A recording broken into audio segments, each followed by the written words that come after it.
ఎన్టీఆర్ జిల్లా కొండపల్లిలో తాగునీరు బూడిద సమస్య తీవ్రంగా ఉందని తాను గెలవగానే ఈ సమస్యలను పూర్తిగా పరిష్కరిస్తానని మైలవరం కూటమి అభ్యర్థి సిట్టింగ్ ఎమ్మెల్యే వసంతకృష్ణ ప్రసాద్ అన్నారు.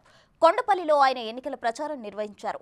మైలవరం నియోజకవర్గం సమగ్ర అభివృద్ధి లక్ష్యంగా పనిచేస్తున్న తనకు మరోసారి సేవ చేసే అవకాశం కల్పించాలని కృష్ణప్రసాద్ విజ్ఞప్తి చేశారు.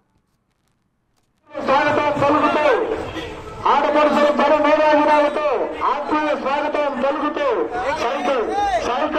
సైకిల్ గుర్తుపై ఓటు వేసి మన మైలవరం నియోజకవర్గానికి ముఖ్యమంత్రి జగన్మోహన్ రెడ్డి గారు తీరని అన్యాయం చేశారు.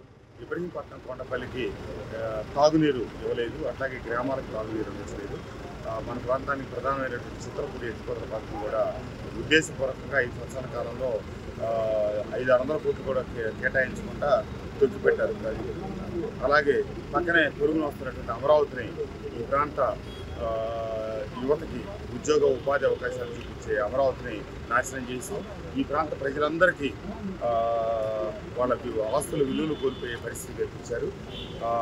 ముఖ్యమంత్రి గారికి ఈ కృష్ణా జిల్లా మీద, ఈ పక్కన గుంటూరు జిల్లా మీద ఏ రకమైనటువంటి ప్రేమ లేకపోగా వారికి ద్వేషం ఉంది. ఆయన చేసే చర్యలు ప్రతి చర్య కూడా అదే చూపిస్తూ ఉంది. కాబట్టి 2019 ఎన్నికలకు ముందు ఇక్కడే రాజధాని ఉంటుందని చెప్పి ఇక్కడే ప్రమాణ స్వీకారం చేసి ఇప్పుడు 24 ఎన్నికల్లో గెలిచిన వైజాగ్లో ప్రమాణ స్వీకారం చేస్తానని చెప్తూ ఉన్నారు. కాబట్టి ప్రజలందరూ గమనించండి, మన ప్రాంతానికి వచ్చిన రాజధానిని నేను తరలిస్తాను అని ఇప్పుడు నిస్సిగ్గుగా ముఖ్యమంత్రి గారు చెప్తూ ఉన్నారు. మనమందరం కలిసికట్టుగా ఐకమత్యంగా ఉండి మన రాజధానిని మనం కాపాడుకోవాలి, మన ప్రాంతంలో వచ్చే రాజధానిని మనం కాపాడుకోవాలి, మన బిడ్డల భవిష్యత్తును మనం కాపాడుకోవాలి, మన భవిష్యత్తు తరాలకు వచ్చే అవకాశాలను మనం కాపాడుకోవాలంటే మనమందరం వైఎస్ఆర్ కాంగ్రెస్ పార్టీని ఓడించాలి. ఈ ప్రాంత అభివృద్ధిని కొనసాగించాలంటే ఎన్డీఏ కూటమి పోటీయాలి. కొండపల్లి మున్సిపాలిటీకి మెయిన్ సమస్య తాగుని సమస్యలు ఎన్ని రోజులు తిప్పుతాయి మిగిలిన తర్వాత? ఇబ్రహీంపట్నం కొండపల్లికి ప్రధానమైన సమస్యలు 2. 1 తాగునీటి సమస్య, 2 కాలుష్య సమస్య, దాని తర్వాత 3 సమస్య.